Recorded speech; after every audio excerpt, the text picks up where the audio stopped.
income properties. Buy a property, live in it, and then rent out an extra room or an attic above the garage or perhaps a little guest house. It's a very common practice. But what if it costs you tens of thousands of dollars in fees and fines?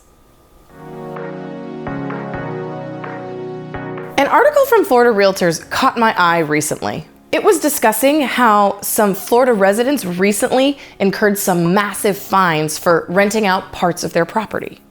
And it's not that you're not allowed to rent out parts of your property, but what it was highlighting is the fact that you might forfeit some of your homestead tax benefits if you do.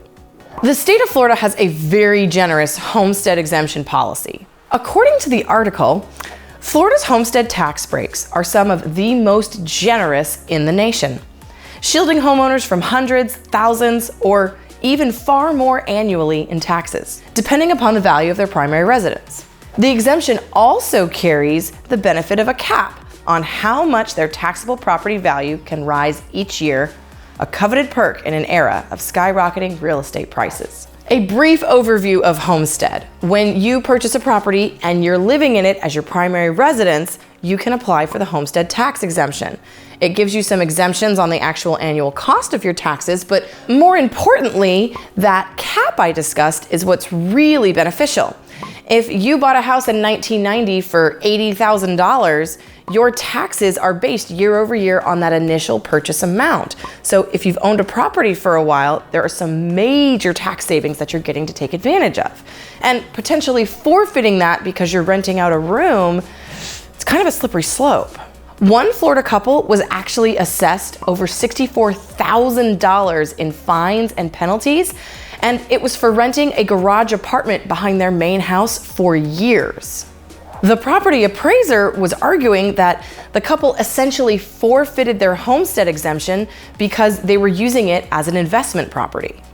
And because they'd been doing it for over a decade, they went back and assessed fines for over 10 years at 15% interest and then tacked on a 50% penalty.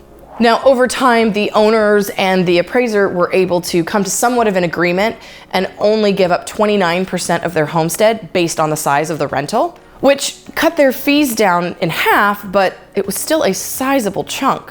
And it affects their future homestead for years to come because now the values are different. And it really begs the question, at what point does your property no longer become strictly a homestead? If you have a home office, for example, or if you use your kitchen to bake things that you sell, especially if you depreciate that on your taxes, it can become very complicated. And the article references that complication from some of the state legislatures, some who want to go after this and get more strict, and others who say it's a slippery slope and it's really hard to track. What they want to do is make sure that giant commercial businesses can't use any of these loopholes to skirt taxes. But if you get really strict about enforcing it, are you going after the person who's baking muffins in their kitchen to sell on weekends? And I'm all for making sure that big commercial companies can't skirt taxes by using certain loopholes. But if a homeowner is merely trying to offset their cost of living, should the penalties be so steep?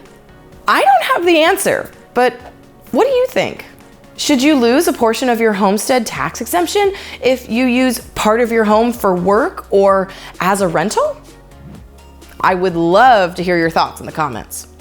And as a homeowner, remember, the homestead tax exemptions are there for you. It's one of the joys of homeownership and one of the benefits of having your own property.